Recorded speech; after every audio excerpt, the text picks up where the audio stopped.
The gunshot echoed across the dusty plains of Montana Territory, 1882, as Quentin Steele's stallion collapsed beneath him, sending him tumbling to the hard ground.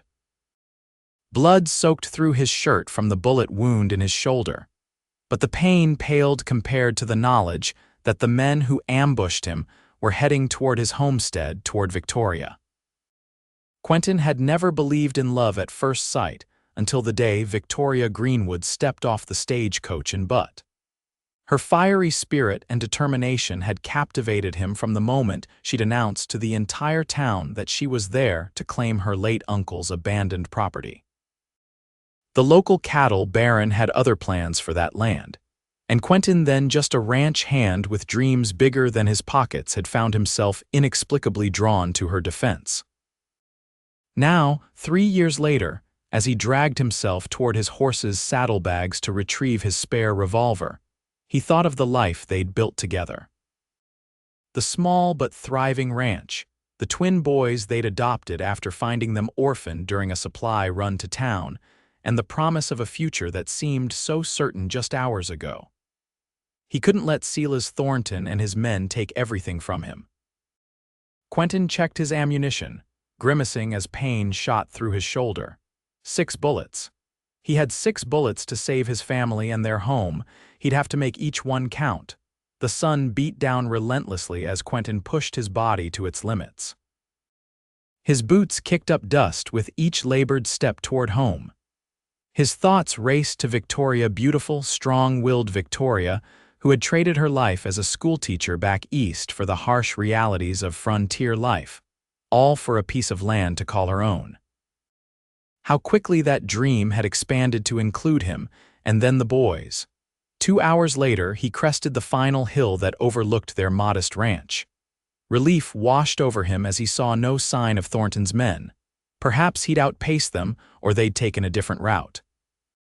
The small, sturdy cabin stood intact, smoke rising peacefully from the chimney. In the distance, he could make out Victoria hanging laundry, her dark hair catching the afternoon sun. He stumbled down the hill, nearly losing his footing several times.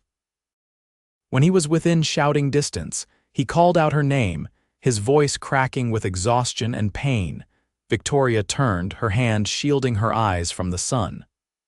When she recognized him, her expression shifted from curiosity to horror.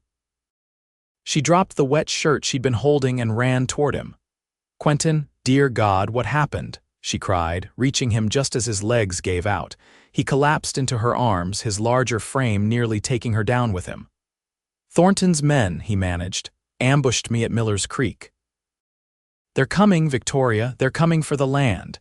Victoria helped him toward the cabin, her slender frame surprisingly strong as she supported his weight. "Adam, William," she called to the boys who were collecting kindling near the edge of the property. "Come quickly." The 10-year-old twins, with matching sandy hair and serious expressions too mature for their years, dropped their bundles and raced over. Their eyes widened at the sight of Quentin's blood-soaked shirt. "Pa," William cried, his young face pale with fear. "I'm all right, son," Quentin assured him, though the pain in his shoulder suggested otherwise. "Adam, go to the barn and saddle Midnight. William, help your mother get my shotgun and ammunition from the cabinet." Victoria's eyes met his, understanding the gravity of the situation without further explanation. "How many?" she asked, her voice steady despite the fear he could see swimming in her emerald eyes. "At least 5, Quentin replied as they entered the cabin. "Maybe more, Thornton wasn't with them." Victoria helped him to a chair while William retrieved the shotgun. "We should leave," she said, already gathering essentials. "We can go to town, get help from Sheriff Hayes." Quentin shook his head. "They'll burn everything if we leave. Besides, Hayes is in Thornton's pocket, you know that." He winced as she began to clean his wound. "No, we make our stand here. This is our home, Victoria. I won't be driven from it." The determination in his voice matched the steel in her eyes. They'd both sacrificed too much for this land to abandon it now. Victoria nodded, her jaw set with resolve. "Boys," she called as Adam returned from the barn. Get the rifles from the storage chest and take positions upstairs. Remember what your father taught you about shooting." The twins exchanged glances, fear evident in their young faces, but they moved with purpose. They'd grown up quick on the frontier, too quick, perhaps, but Quentin was grateful for their resolve now. Victoria finished bandaging his shoulder and helped him into a fresh shirt. "How long do we have?" "An hour, maybe less," Quentin replied, checking his revolver. "They were on foot when I last saw them, their horses scattered after the shooting." Victoria nodded and moved to the window, scanning the horizon. "Then we have time to prepare." They worked quickly, barricading windows, positioning ammunition at strategic points throughout the cabin, and filling every available container with water in case of fire. Through it all, Quentin watched Victoria with admiration. There wasn't a trace of the refined Eastern woman who'd arrived in Montana 3 years ago. In her place stood a frontier wife with calloused hands and an unwavering spirit. As Victoria loaded a rifle with practiced efficiency, Quentin was transported back to their first meeting. She had arrived in Butte wearing a blue traveling dress, her hair neatly pinned beneath a modest hat. She'd stood on the stagecoach platform, surveying the dusty mining town with a mixture of apprehension and determination. "Miss Greenwood?" he had asked, stepping forward. Sheriff Hayes had asked him to greet the new arrival, knowing Quentin often took odd jobs between ranch work. "Yes," she'd replied, extending a gloved hand. "Victoria Greenwood. I believe my uncle's property is a few miles outside of town, Nathaniel Greenwood's place." "Yes, madam, though it's seen better days." He'd hesitated before adding, "There's been some interest in that property since your uncle's passing." Her chin had lifted slightly. "Well, as his only living relative, the property is rightfully mine, Mr. Steele, Quentin Steele."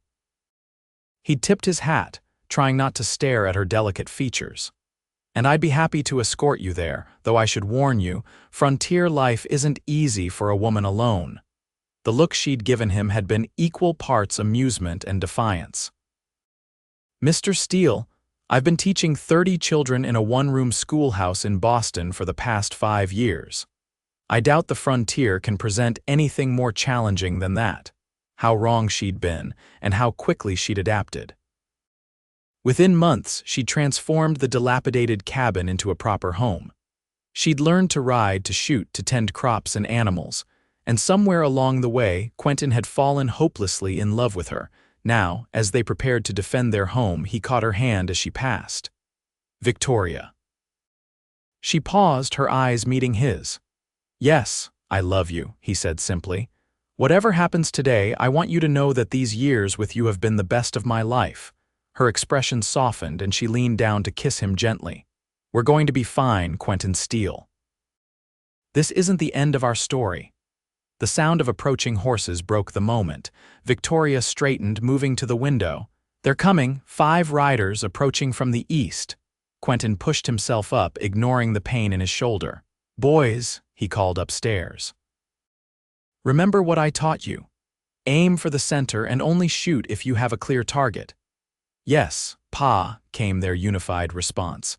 Victoria took position by one window, rifle ready, while Quentin stationed himself at another.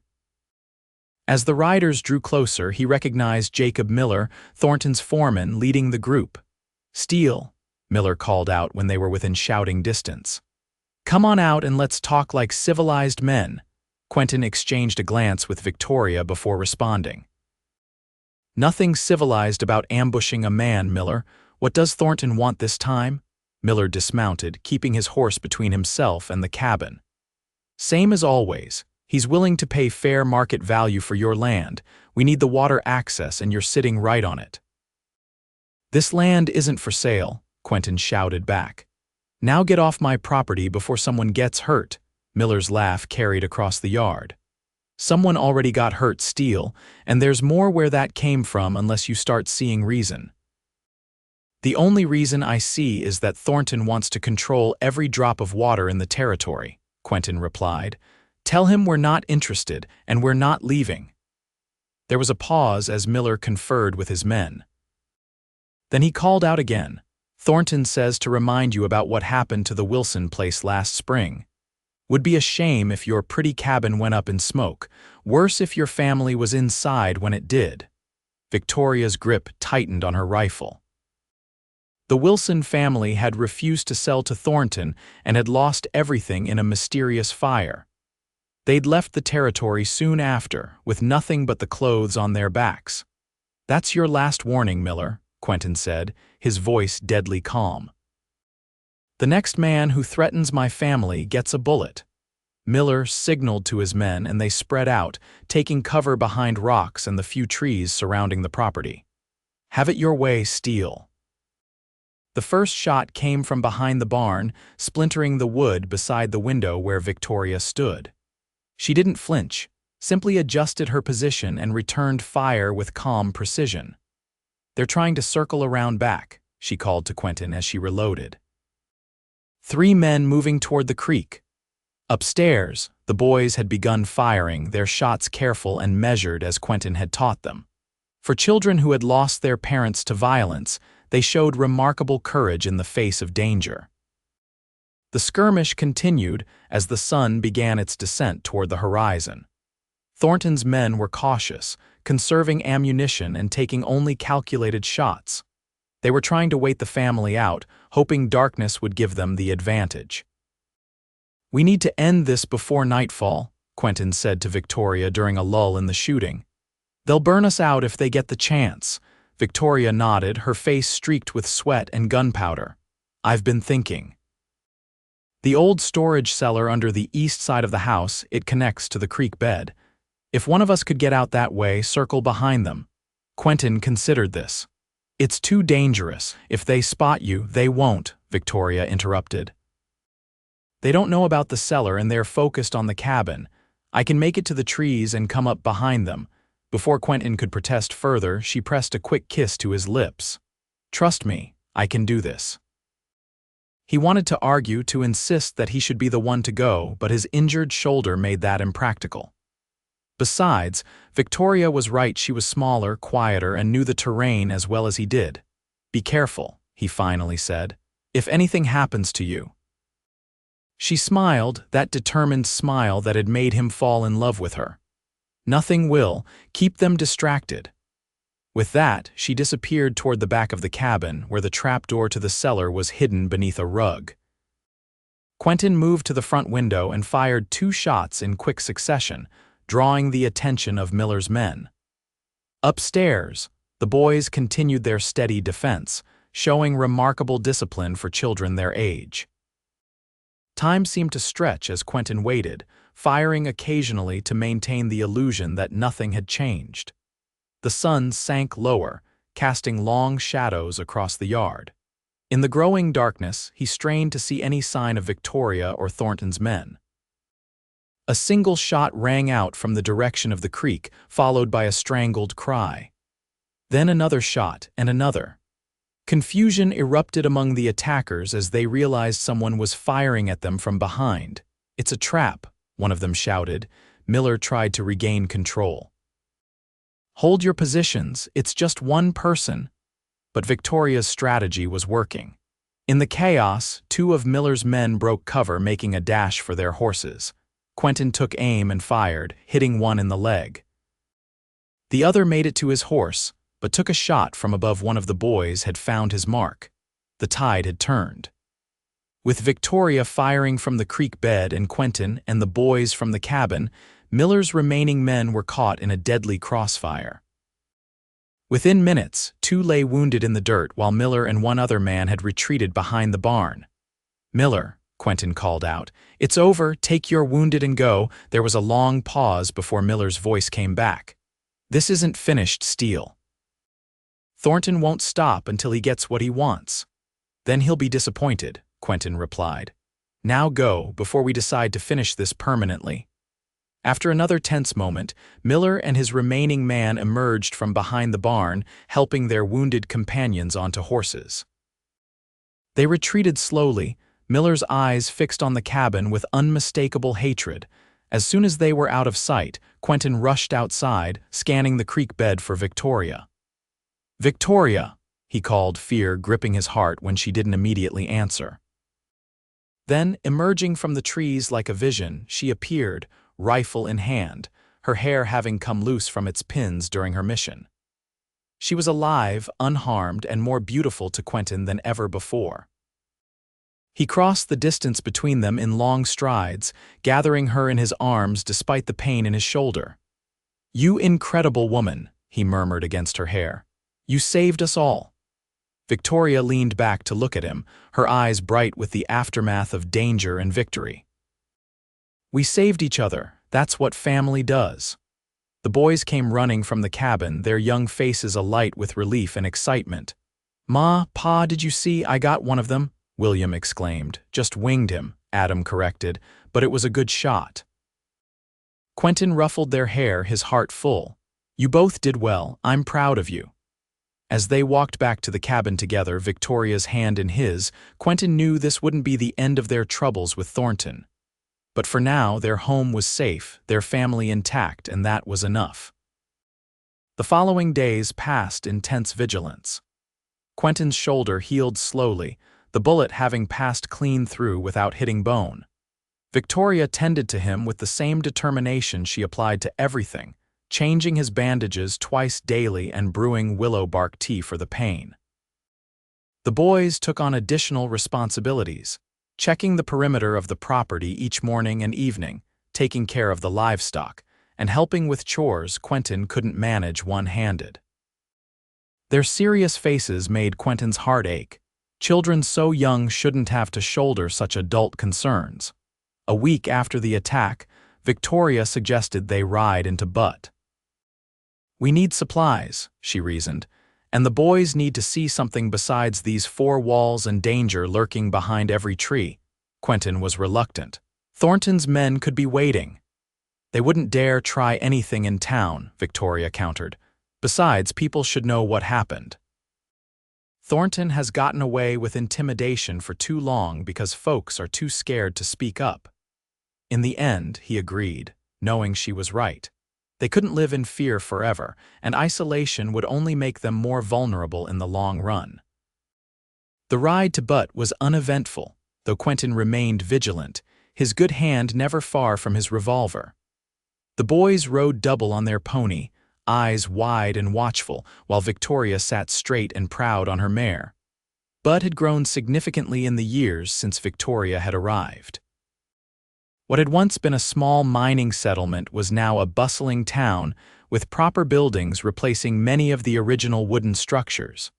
The discovery of copper had brought prosperity and new residents seeking fortune. They stopped first at the general store, where Mrs. Hollister greeted them warmly. "Victoria, Quentin, boys, we've been wondering about you folks." Her eyes lingered on Quentin's arm in its sling. "Heard there was trouble out your way." News traveled fast in Montana territory, even without proper telegraph lines. "Thornton's men paid us a visit," Quentin confirmed grimly. "Seems he still wants our water rights." Mrs. Hollister shook her head disapprovingly. "That man won't be satisfied until he owns the whole territory. You're not the only ones he's pushing around." As Victoria selected supplies, Mrs. Hollister leaned closer to Quentin. "The Mackenzies sold out last month after their barn mysteriously caught fire, and old man Jenkins is talking about heading back east after finding 2 of his sheep slaughtered." Quentin's jaw tightened. Someone needs to stand up to him. "Easier said than done when he's got half the county officials in his pocket," Mrs. Hollister replied, glancing around to ensure no one was eavesdropping. "Though there's talk of a new federal marshal coming through next month, might be worth waiting to speak with him." After paying for their supplies and arranging delivery of the heavier items, they headed to the Butte Gazette office. Victoria was determined to share their story, hoping public pressure might deter Thornton from further aggression. The newspaper's editor, Harold Simmons, listened intently as they described the ambush and subsequent attack on their home. "This is serious business," he said, scribbling notes. "Attempted murder, destruction of property, threats against a family with children. Will you print it?" Victoria asked. Simmons hesitated. Thornton advertises heavily in the Gazette, and he's not a man who takes criticism lightly. So you'll stay silent while he terrorizes honest homesteaders. Victoria's voice rose with indignation. What happened to the truth being your highest duty, Mr. Simmons? The editor had the grace to look ashamed. I have a family too, Mrs. Steele, and a mortgage. Quentin placed his hand on Victoria's arm, feeling her trembling with frustration. We understand, Mr. Simmons. But consider this: if Thornton succeeds in driving out independent ranchers and farmers, how long before he controls everything in this county, including your newspaper? They left the Gazette office without a firm commitment from Simmons, though he promised to consider their story. Their next stop was the sheriff's office, though neither held much hope for assistance there. Sheriff Hayes was seated behind his desk, boots propped up, reading a wanted poster when they entered. He lowered the paper slowly, his expression carefully neutral. Steele, Mrs. Steele. What brings you to town? You know very well what brings us here, Sheriff, Quentin said. Thornton's men tried to kill me and then attacked our home. Our children were inside. Hayes sighed, setting aside the poster. I heard something about a disagreement out your way. Thornton's foreman said you fired on them first when they came to discuss purchasing your property.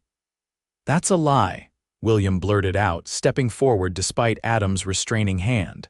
They shot Pa and then came to burn us out. The sheriff's gaze shifted to the boy, then back to Quentin. Got your children making accusations now, Steele? That's mighty irresponsible parenting. Victoria moved to stand beside William, her hand protectively on his shoulder. My son is telling the truth, Sheriff. Quentin's blood-soaked shirt is proof enough of who fired first.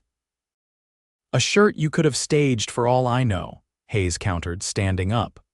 Look, I understand you folks are attached to your land, but Thornton has legitimate business interests in that water access. He's offered fair compensation. There's nothing fair about threatening families and destroying property, Quentin said, struggling to keep his temper in check. We're not selling, Hayes, and next time Thornton sends men to discuss the matter, they'll get the same reception. The sheriff's expression hardened. Is that a threat, Steele? Because I can lock you up for threatening violence. It's a promise of self-defense, Quentin replied evenly. Which, last I checked, is still our right in this territory. They left the sheriff's office knowing they'd gained nothing but a stronger enemy. Hayes would undoubtedly report the conversation to Thornton, possibly embellishing Quentin's words to make them sound more threatening. Their final stop was the Copper Queen Saloon, not a place they would normally bring the boys, but Quentin had heard that several other small ranchers gathered there on market days. If they couldn't count on the law or the press, perhaps they could find strength in numbers. The saloon fell quiet as they entered, conversations pausing as patrons took note of the family. Victoria held her head high, ignoring the stares. The boys stayed close, their eyes wide as they took in the unfamiliar surroundings: the long bar, the card tables, the paintings of scantily clad women on the walls.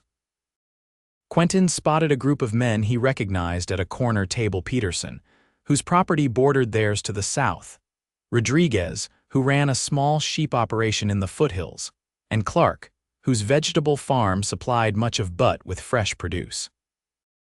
All small landowners who might have reason to fear Thornton's expansion. Steele, Peterson acknowledged as they approached. Mrs. Steele, heard you had some trouble. That's putting it mildly, Quentin replied, pulling up chairs for Victoria and the boys. Thornton's men ambushed me, shot me, and then came to burn us out. Rodriguez nodded grimly. He has been putting pressure on all of us. 2 of my herders quit last week after being threatened on the road to town. He offered to buy my entire crop at half market value, Clark added. Said it would be a shame if something happened to my irrigation system before harvest. Victoria leaned forward, her voice low but intense. Then we all have the same problem. Thornton won't stop until he controls everything and everyone in this valley. What can we do? Peterson asked. The sheriff's in his pocket. The newspaper won't print anything against him, and he has twice as many men as all of us combined. We stand together, Quentin said simply. Form a landowners association, pool resources for protection. Make it clear that attacking one of us means dealing with all of us. The men exchanged uncertain glances. Easy to say, Clark muttered, harder to do when you've got a family to protect. We all have families, Victoria interjected. That's precisely why we must act. What future will our children have if we allow men like Thornton to rule through fear and violence? Her words hung in the air, challenging the men around the table. Adam and William sat a little straighter, pride in their mother evident on their young faces. Finally, Peterson nodded slowly. My place is centrally located. We could meet there, say, Sunday after church. Discuss the specifics of this association. One by one, the others agreed. It wasn't a solution, but it was a start, a commitment to stand together against the bullying tactics that had dominated the territory for too long. As they left Butte that afternoon, Quentin felt cautiously optimistic for the first time since the attack. Victoria rode beside him, her profile resolute against the setting sun. The boys followed on their pony, quieter than usual after the day's events. Do you think it will work? Victoria asked softly so the boys wouldn't hear. This alliance, Quentin considered the question. It depends on how far Thornton is willing to go and how much courage our neighbors can muster when put to the test. And us, she pressed. How far are we willing to go to protect what's ours? He reached across the space between their horses to take her hand. As far as necessary, but no further than right. I won't become the very thing we're fighting against. Victoria squeezed his hand, her eyes reflecting the golden light of sunset. That's why I love you, Quentin Steele. Your moral compass always points true, even when the world around us loses its way. They reached home as dusk settled over the land, casting long shadows across the fields they'd worked so hard to cultivate. The cabin stood solid and welcoming against the darkening sky, a testament to their determination and hard work. As they settled in for the night, Quentin found himself counting blessings rather than worries. They had each other. They had the boys. They had this land. And now, perhaps, they had allies. It would have to be enough to face whatever came next. The Sunday meeting at Peterson's ranch exceeded all expectations. Word had spread beyond the initial group in the saloon, and nearly 20 landowners arrived, some traveling significant distances to attend. Men and women, representing homesteads of all sizes, gathered in Peterson's barn to discuss the growing threat that Thornton posed to their way of life. Victoria, to Quentin's immense pride, emerged as a natural leader. Her background as a teacher served her well, as she articulated the vision of their alliance with clarity and passion. The Eastern refinement that had once seemed out of place in Montana now lent her words an authority that even the most skeptical ranchers respected. We're not just protecting property, she told the assembled group. We're defending the very principles this country was founded upon: the right to live freely, to work our land without fear, to build a future for our children. By the meeting's end, they had formed the Montana Landowners Protective Association, with an elected committee to coordinate their efforts. Their first actions would be practical, establishing regular patrols of their combined properties, creating a system to alert each other in case of trouble, and pooling resources to hire additional hands for protection. More significantly, they drafted a letter to the territorial governor detailing Thornton's pattern of intimidation and violence, signed by every member present. Peterson's son, who worked for the stage line, would carry it personally to Helena the following day. As they rode home that evening, Quentin couldn't help but feel proud of what they had accomplished. You were magnificent today, he told Victoria. You've given people hope. She smiled, though her eyes remained serious.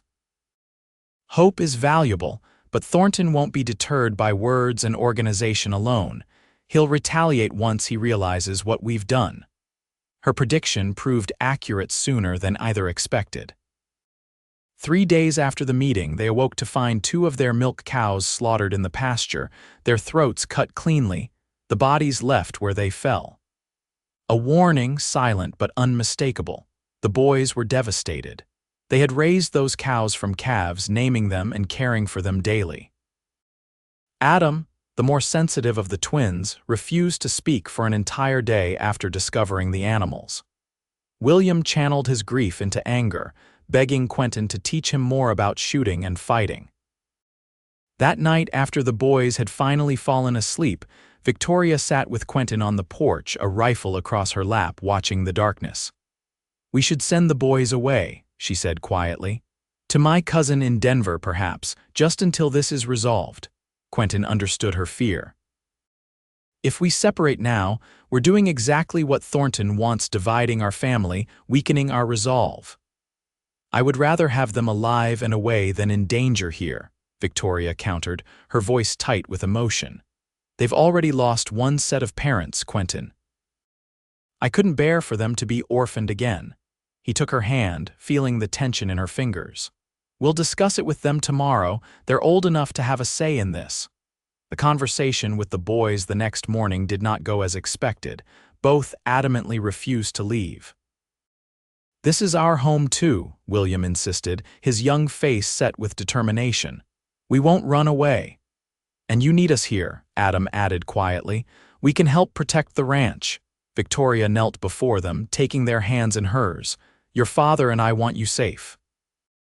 That's our most important job as your parents." "But you taught us that family sticks together," William countered. "Remember when Adam was sick last winter and you wouldn't leave his side even though the doctor said you might get sick too?" "You said family means facing hard things together," Adam reminded her. Victoria looked up at Quentin, her eyes shining with unshed tears. He could see the conflict within her, the desire to protect warring with the principles they had tried to instill in their sons. "They're right," Quentin said gently. "We can't preach one thing and practice another. But," he added, turning to the boys, "this means you follow our instructions without question. No wandering off, no heroics. Safety first always." The boys nodded solemnly, accepting these terms with more maturity than their years would suggest. And so they remained together, increasing their vigilance, sleeping in shifts, always aware that danger could arrive at any moment. A week passed without further incident than another. The alliance they had formed began to show its strength. When Rodriguez found fences cut and sheep scattered, neighbors arrived within hours to help recover the animals and repair the damage. When an unknown rider approached the Clark farm after dark, the signal fire was lit, and armed men from 3 neighboring properties appeared so quickly that the intruder fled without causing harm. Thornton had underestimated the power of community, the strength that came from ordinary people standing together against tyranny. But Quentin knew better than to think the cattle baron would simply accept defeat. The confirmation came in the form of a letter, delivered by a nervous young man who worked at the Butte telegraph office. It was addressed to Quentin, the paper expensive, the handwriting elegant and precise. "Mr. Silas Thornton requests the pleasure of your company for dinner at Thornton Ranch, this Saturday at 7 o'clock. You are welcome to bring Mrs. Steele if you wish. This is a private business matter that would benefit from face-to-face discussion." Victoria read the invitation over Quentin's shoulder, her brow furrowed. "It's a trap." "Perhaps," Quentin agreed, but refusing outright could escalate things further. They discussed the invitation with the Alliance Committee that afternoon. Opinions were divided. Some felt it was too dangerous, while others saw an opportunity to negotiate from a position of newfound strength. "If you go," Peterson advised, "take precautions. Let us know exactly when to expect you back. If you're not home by a certain hour, we come looking." In the end, they decided that both Quentin and Victoria would accept the invitation. The boys would stay with the Rodriguez family, surrounded by the Alliance's most trusted men. It was a risk, but perhaps a necessary one to find a peaceful resolution. Thornton Ranch was everything their modest homestead was not: sprawling, ostentatious, a monument to wealth rather than practical living. The main house stood 3 stories tall, with wide verandas and elaborate woodwork, surrounded by manicured gardens that seemed defiantly out of place in the rugged Montana landscape. A houseman took their horses as they arrived, eyeing Quentin's simple but clean suit and Victoria's best dress, the blue one she had worn to town 3 years earlier, now altered to accommodate the changing fashions and her slightly fuller figure. Silas Thornton himself greeted them at the door, a tall man in his 50s with silver-streaked hair and the confident bearing of someone accustomed to obedience. "Mr. and Mrs. Steele," he said, his smile not reaching his eyes. "Thank you for accepting my invitation. Please come in." The interior of the house was as impressive as its exterior: crystal chandeliers, imported furniture, paintings in gilt frames lining the walls. It was meant to intimidate, to remind visitors of the vast difference in resources between Thornton and everyone else in the territory. "You have a beautiful home," Victoria said politely, though Quentin could hear the coolness beneath her words. "Thank you, Mrs. Steele. It's a poor substitute for the comforts of civilization, but we make do." Thornton led them into a dining room where a table was set for 3, silver gleaming in the lamplight. "I hope you don't mind, but my wife is currently visiting relatives in San Francisco. We'll be dining alone."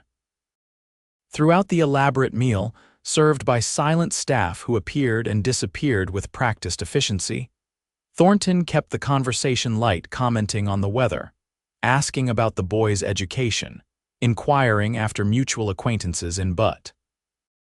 It wasn't until coffee was served that he finally addressed the reason for their invitation. "I understand you've been organizing my neighbors against me," he said casually, as though discussing crop rotation rather than accusing them of conspiracy. Quentin set down his coffee cup. "We've formed an association for mutual protection, yes. Protection," Thornton repeated, smiling thinly. "An interesting choice of words, considering none of you were under threat until you refused reasonable business offers." Victoria straightened in her chair. "There was nothing reasonable about sending armed men to intimidate us, Mr. Thornton, or about shooting my husband when he declined to sell our land." Thornton's expression remained pleasant, but his eyes hardened. "Unfortunate misunderstandings, Mrs. Steele. My men can be overzealous at times, a failing I've addressed with the individuals involved." "And our slaughtered livestock?" Quentin asked. "Another misunderstanding." Thornton spread his hands in a gesture of innocence. "The frontier is full of dangers, predators, rustlers. I'm sure you're aware of the risks of ranching in Montana territory." The pretense was wearing thin on all sides. Quentin leaned forward, meeting Thornton's gaze directly. "What do you want from us, Mr. Thornton? You didn't invite us here for pleasant conversation." The older man nodded, as though pleased they had finally reached the point. "I want to propose a compromise, one that benefits us all and ends this unnecessary conflict." He rose, moving to a sideboard where a map was laid out. "I've had my surveyors create a detailed rendering of the water resources in the valley. As you can see, the creek that runs through your property connects to the river that supplies my southern pastures." Quentin and Victoria joined him at the sideboard, studying the detailed map. "My offer is this," Thornton continued. "You maintain ownership of your land, but grant me water rights and a right-of-way for my cattle to access the creek. In exchange, I pay you an annual fee and provide protection for your property." "Protection from whom?" Victoria asked pointedly. Thornton's smile was cold. "From the many dangers that can befall small landowners in these uncertain times, Mrs. Steele." Quentin studied the map, considering the offer. On its face, it seemed reasonable they would keep their land, receive payment, and theoretically end the hostilities. But the underlying threat was unmistakable: accept Thornton's terms or face escalating consequences. "And our neighbors?" Quentin asked. "Will you offer them similar compromises?" "Each property has different considerations," Thornton replied smoothly. "But I'm willing to negotiate with any reasonable landowner." Victoria's hand found Quentin's, her fingers squeezing lightly in a silent signal. They had discussed this possibility before coming that Thornton might try to divide the alliance by offering individual deals. "We appreciate your offer, Mr. Thornton," Quentin said carefully, "but any agreement we make must include guarantees for all members of our association. We stand together now." Thornton's pleasant facade slipped momentarily, revealing the Steele beneath. "That would be a mistake, Steele. I'm offering you a chance to protect your family and keep your land. Don't throw it away out of some misguided loyalty to people who would abandon you in a heartbeat if offered the same deal." "You underestimate our neighbors," Victoria replied, her voice steady. "And you misunderstand what we're fighting for. This isn't just about land or water rights. It's about the kind of community we want to build here, one based on cooperation and fairness, not intimidation and force." Thornton studied her for a long moment, reassessing the woman before him. "Admirable sentiments, Mrs. Steele, if somewhat naive. But let me be clear, your little association won't stop progress. The future of this territory lies in consolidated operations, economies of scale. Small homesteaders are relics of a passing era." "Perhaps," Quentin acknowledged, "but that era hasn't passed yet. And until it does, we'll continue to defend our right to live and work as we choose." The remainder of the evening passed in tense politeness. Thornton made no further threats, but his displeasure was evident in the tightness around his eyes, the forced quality of his smile as he bid them farewell at the door. As they rode home through the clear Montana night, stars brilliant overhead, Victoria finally relaxed enough to speak openly. "He's afraid," she said. "The association has made him cautious. He can't simply bulldoze through opposition anymore." Quentin nodded, considering her assessment. "Afraid, yes, but also adaptable. He'll try other tactics now, perhaps offering better terms to weaker members of the alliance or finding legal means to pressure us." "We'll adapt too," Victoria replied with determination. "Together." The boys were waiting anxiously when they returned, full of questions about Thornton's mansion and what had been said. After reassuring them that all was well for now, Quentin and Victoria settled them back to bed. Later, as they prepared for sleep themselves, Victoria paused in brushing her hair, catching Quentin's reflection in the small mirror. "Do you ever regret it?" she asked quietly. "Getting involved with me, taking on these battles? Your life would have been simpler as a ranch hand with no family, no land disputes." Quentin crossed the room to stand behind her, his hands gently resting on her shoulders. "Simpler, yes, but empty." He met her eyes in the mirror. "I was drifting before you arrived in Butte, Victoria. Working other men's land, drinking away my earnings on Saturday nights, waking Sunday with nothing to show for another week past. You gave me purpose. You gave me a home." She reached up to cover his hand with hers. "Even when that home comes with slaughtered livestock and bullet wounds." "Even then," he affirmed, bending to press a kiss to the crown of her head. "I wouldn't trade a single day with you and the boys, not for all of Thornton's wealth or the easiest life imaginable." In the weeks that followed, their lives settled into a new routine. The immediate threat seemed to have subsided, though none of them were naive enough to believe Thornton had given up. The alliance continued to strengthen, with regular meetings, coordinated patrols, and even social gatherings that built deeper bonds between the families involved. The boys thrived amid this expanded community, finding friends their own age and mentors among the various skilled craftsmen and women. Adam discovered an aptitude for woodworking under Clark's tutelage, while William showed a natural talent with horses that Rodriguez was happy to nurture. Victoria expanded their garden, adding medicinal herbs and flowers alongside the practical vegetables. "Beauty has its own purpose," she explained when Quentin questioned the use of precious water on non-edible plants. "It reminds us what we're fighting for, not just survival, but a life worth living." As summer gave way to fall, bringing crisp mornings and golden afternoons, Quentin found himself increasingly drawn to moments of reflection. On one such afternoon, he sat on the hillside overlooking their property, watching as the boys worked in the corral below, practicing rope techniques Rodriguez had taught them. The sound of approaching footsteps pulled him from his thoughts. Victoria appeared, carrying a basket of freshly gathered apples from the small orchard they had planted their first year together. She settled beside him on the grass, offering him a polished red fruit. "They're getting good," she remarked, watching the boys. William had just executed a perfect loop around the practice post while Adam cheered his success. Quentin nodded, pride warming his chest. "They have good teachers." Victoria smiled, leaning against his shoulder. "They've learned from the best," she said softly. The simple statement carried the weight of years of lessons, both intentional and observed, of values demonstrated through actions rather than words, of a love that had strengthened through adversity rather than diminishing. Quentin turned to look at her, this remarkable woman who had transformed his life in ways he could never have imagined. The setting sun cast a golden glow on her skin, highlighting the fine lines that had begun to appear at the corners of her eyes, evidence of laughter and worry, of a life fully lived. "I love you," he said, the words inadequate for the depth of feeling behind them. She met his gaze, her eyes reflecting the same complex emotion. "I know," she replied. "I've always known." They sat in companionable silence, watching their son's work below until the sun began to disappear behind the distant mountains. It was a moment of perfect peace, all the more precious for its rarity and the knowledge of how hard one it had been.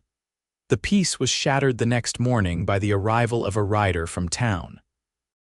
Peterson's youngest son, barely 14, had pushed his horse to its limits, bringing the news. Thornton had filed legal papers claiming water rights to every tributary in the valley, based on obscure territorial statutes that gave priority to the largest agricultural operations. "He's trying to strangle us legally now," Quentin explained to the boys as they gathered around the kitchen table to discuss this new development. "Without water, none of our farms or ranches can survive." "But that's not fair," William protested. "We were here first." "Fair doesn't always matter in law," Victoria said gently. "It depends on how the statutes are written and interpreted, and Thornton has enough money to hire the best lawyers in the territory." Adam, quieter as always, asked the practical question, "What do we do now?" The alliance met that evening at the Rodriguez ranch to discuss their options. The mood was somber, many feeling that Thornton had outmaneuvered them by moving from physical intimidation to legal warfare. "We need our own lawyer," Clark argued, "someone who knows these water laws inside and out." "With what money?" Peterson countered. "Thornton can afford to drag this out for years. Most of us would be bankrupt long before a final ruling." Victoria, who had been quietly listening, finally spoke up. "What about Judge Harmon in Helena? My uncle mentioned him in his letters." He was known for ruling against the mining companies in water disputes with farmers. Rodriguez nodded thoughtfully. "Harmon has a reputation for fairness, but he's a territorial judge. We'd need to get our case before him, and Thornton will try to keep it in local courts where he has influence." "Then we need to make enough noise that the territorial authorities take notice," Quentin suggested. "Not just legal filings, but public appeals, letters to newspapers in Helena, Bozeman, even as far as Denver." The discussion continued late into the night, a plan gradually taking shape. They would fight on multiple fronts legal challenges to Thornton's claims, public appeals highlighting the plight of small landowners, and continued vigilance against any return to physical intimidation. The following weeks were a flurry of activity.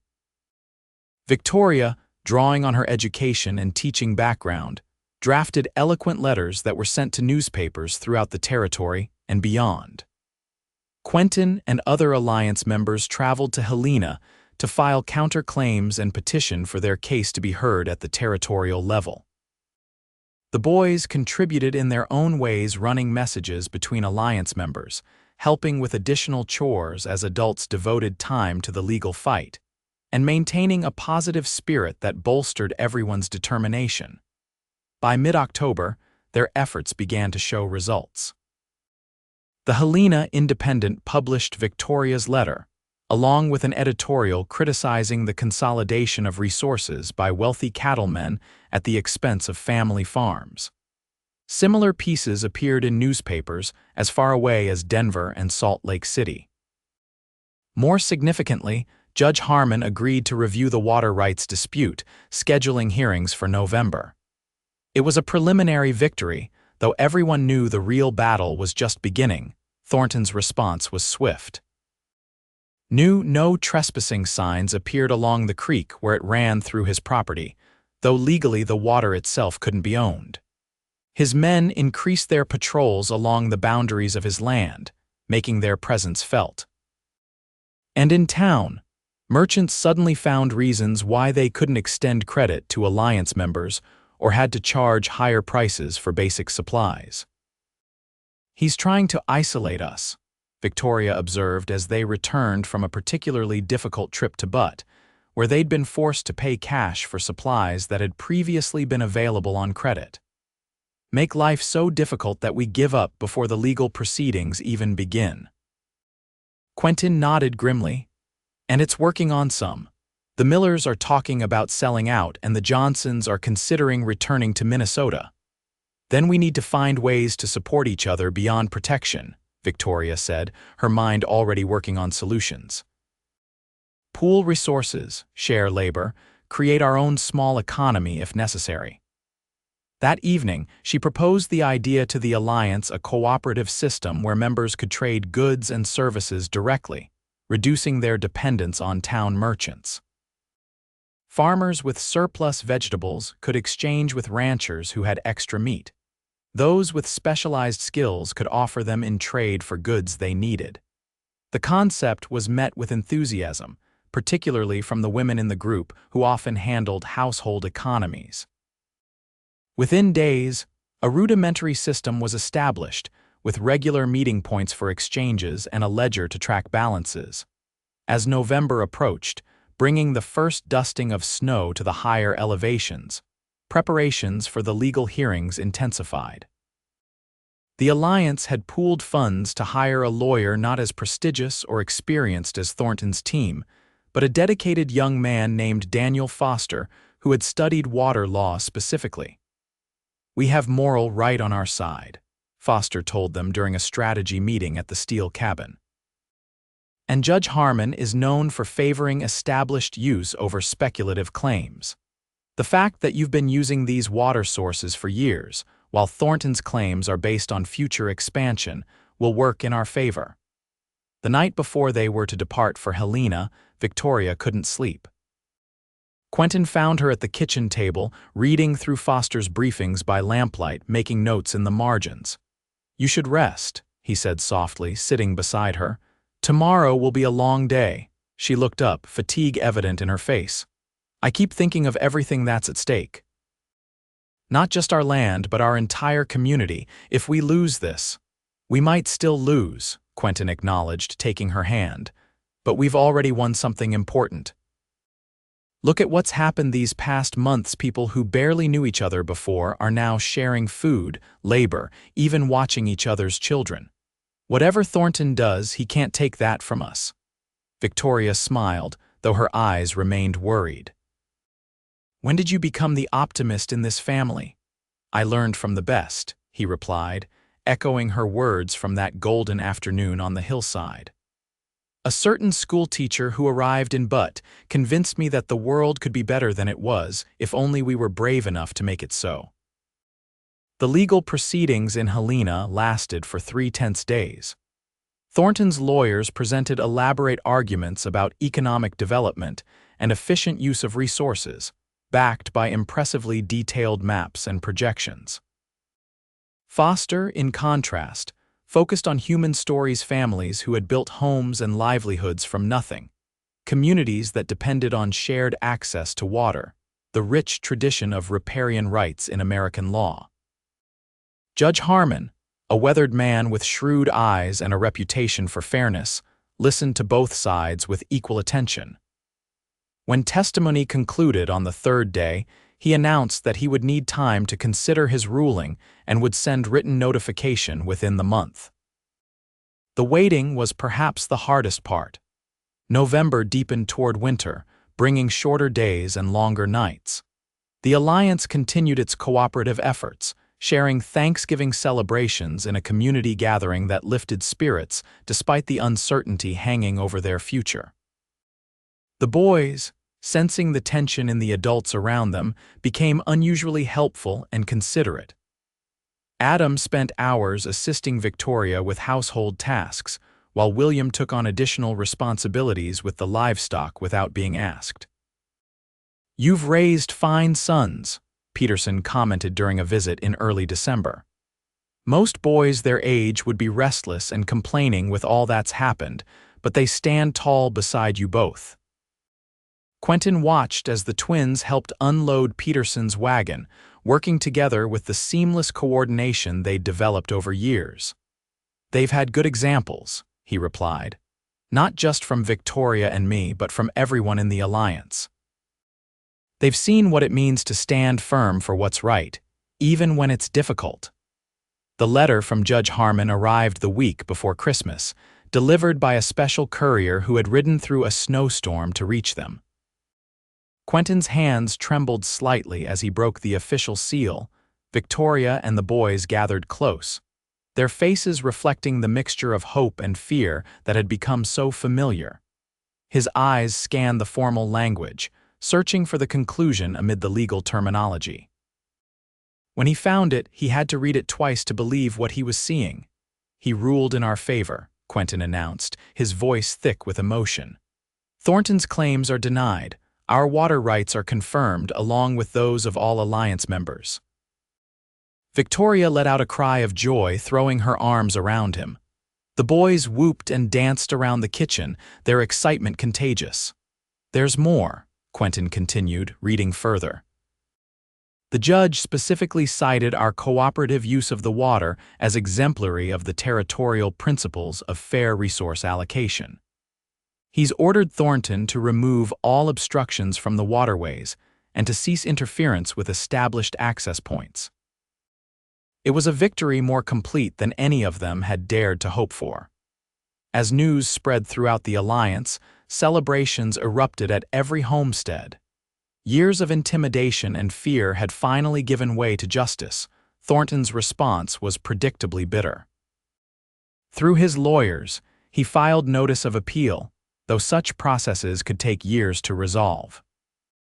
More immediately concerning were rumors that he had ordered his foreman to begin selling off portions of his Montana holdings, suggesting he might abandon the territory entirely rather than abide by the ruling. "Should we be worried?" Victoria asked as they discussed these developments. "If he sells to other large operators, we might face the same battles again." Quentin considered this. "It's possible, but Judge Harmon's ruling sets a precedent that would apply to new owners as well. And Thornton's reputation has suffered. Legitimate businesses may be reluctant to continue his tactics." The Christmas season brought a welcome respite from worries. The Alliance organized a community celebration at the schoolhouse in Butte, complete with a tree, handmade decorations, and gifts exchanged between families. For many, it was the first truly joyful gathering in years, unburdened by fear of Thornton's retaliation. As winter settled fully over Montana territory, blanketing the landscape in pristine white, life at the Steele Ranch found a new rhythm. The boys continued their education, with Victoria dividing time between teaching them and corresponding with Alliance members about spring planting plans. Quentin focused on winter projects, repairing equipment, improving the barn's interior, and drafting designs for expanding their cabin when weather permitted. On a clear January morning, with the sun turning the snow-covered fields into a sea of diamonds, Quentin found himself once again sitting on the hillside overlooking their property. Despite the cold, he felt drawn to this vantage point, this place where he could see everything they had built together. Below, the boys were clearing a path from the cabin to the barn, their breath visible in the frosty air as they worked together, occasionally pausing to throw snowballs at each other. The cabin looked especially welcoming, smoke rising steadily from the chimney, windows glowing with the warm light from within. The sound of crunching snow announced Victoria's approach. She was bundled in her winter coat, carrying 2 steaming cups. "I thought you might want some coffee," she said, settling beside him and handing him a cup. "It's too beautiful a morning to spend entirely indoors." Quentin thanked her, grateful for the warmth seeping through his gloves as he held the cup. "I was just thinking about how far we've come." "When you first arrived in Butte, did you ever imagine this life?" Victoria laughed softly, her breath forming a cloud in the cold air. "Hardly. I imagined a small vegetable garden and perhaps a few chickens, certainly not legal battles with cattle barons or community alliances. Any regrets?" He asked, watching her profile against the winter landscape. She turned to him, her eyes clear and certain. "Not one. Every challenge has only made what we have more precious." She gestured toward the boys below. "Look at them, Quentin. Strong, compassionate, brave. They're becoming men we can be proud of." As if sensing they were being discussed, the twins looked up, waving to their parents on the hillside. William pointed proudly to the neat path they had cleared, while Adam demonstrated how they had constructed a small snow fort alongside it. "They've learned from the best," Victoria said, echoing her words from that autumn day, but with new layers of meaning after all they had endured together. Quentin put his arm around her, drawing her close against the cold. "We all have," he replied. "And we'll keep learning, keep building together." Below them, the boys had abandoned their shovels to engage in a proper snowball fight, their laughter carrying clearly in the still winter air. The cabin waited, solid and secure, a home they had defended against all threats.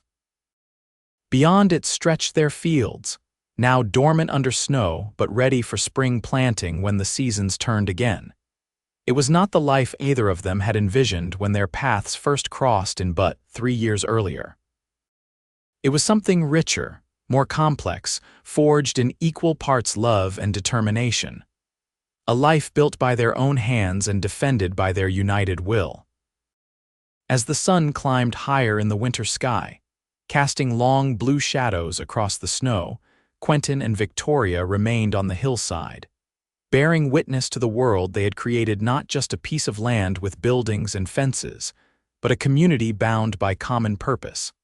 A family united by choice rather than blood, a love tempered and strengthened by adversity. Spring would come, bringing new challenges and opportunities. Thornton might return or other threats might arise. But whatever the future held, they would face it together, standing firm on the foundation they had built. In the years that followed, the Steele family and the alliance they had helped create became a model for cooperation throughout Montana Territory. As the railroad extended its reach westward, bringing new settlers and increased pressure on land and water resources, the principles they had fought for fair access, mutual support, community over corporate interests spread to other valleys and watersheds. Victoria's letters, originally written to gain support for their legal battle, were published as a collection titled Frontier Democracy, becoming required reading for territorial officials dealing with resource disputes. Judge Harmon cited the Thornton case in numerous subsequent rulings, establishing precedent that would shape Montana water law well into statehood. The Steele Ranch prospered, expanding gradually as neighboring properties became available. Rather than consolidating all the land under their name, however, Quentin and Victoria established a cooperative trust that allowed new families to settle and establish their own homesteads with guaranteed water access and community support. The twins grew into fine young men, each finding his own path while remaining connected to the land that had shaped them. Adam, with his thoughtful nature and skilled hands, became known throughout the territory for his craftsmanship, specializing in furniture built to last generations. William channeled his energy and courage into a role with the territorial marshal's office, upholding the law with the same sense of justice his parents had instilled in him. As for Thornton, he did indeed sell his Montana holdings, retreating to his investments in California and Nevada. The properties were purchased by a consortium of smaller operators, many of them alliance members who pooled resources to ensure the land would never again fall under single ownership. On their 20th anniversary, Victoria surprised Quentin with a special project, a bound journal containing the story of their life together, illustrated with sketches she had created from memory and photographs collected over the years. The final page held a simple inscription: "To my beloved Quentin, who taught me that home is not a place but a promise kept, a battle fought, a love that grows stronger with each passing season. May our story inspire our children and their children after them to build lives of purpose, courage, and unwavering devotion."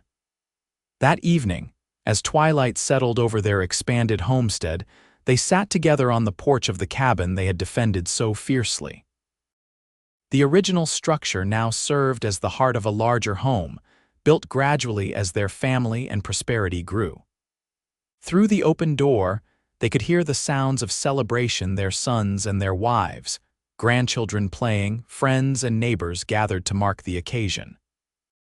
"Did you ever imagine this?" Quentin asked, echoing the question he had posed on that winter morning years earlier. "When you stepped off that stagecoach in Butte, did you see any of this coming?" Victoria smiled, the years having added character to her beauty rather than diminishing it. "Not specifically this," she admitted. "But I knew I was heading toward something important. I felt it the moment I first saw this valley, and even more strongly when a certain rancher with kind eyes offered to help a stubborn schoolteacher claim her inheritance." Quentin took her hand, the familiar contours fitting perfectly against his palm. "I'm glad you were stubborn. If you'd listened to reason and returned east when things got difficult, none of this would exist." "Reason is overrated," Victoria replied with a laugh. "Some of the best decisions come from the heart rather than the head." As darkness settled fully over the land, stars appearing in the vast Montana sky, they remained on the porch, two people who had faced danger and uncertainty together and emerged stronger for the journey. Behind them, the cabin glowed with light and life, a beacon of all they had built together. In the fields where they had once struggled to grow enough food to survive, abundant crops now flourished. The creek that had been the center of so much conflict ran clear and strong, its waters nourishing not just their land, but a community founded on principles of fairness and cooperation. And in the distance, barely visible in the gathering darkness, stood the hillside where they had sat so many times watching their sons work, reflecting on their journey, drawing strength from the land and from each other. It remained their special place, a vantage point from which to witness the unfolding of a life built with love, defended with courage, and now celebrated in its fullness. As the night deepened around them, Quentin and Victoria Steele held fast to each other, their story still unfolding but its foundation secure, a testament to what could be achieved when two people stood together against all odds, guided by a shared vision and an unwavering love that had only grown stronger through every challenge faced and overcome together.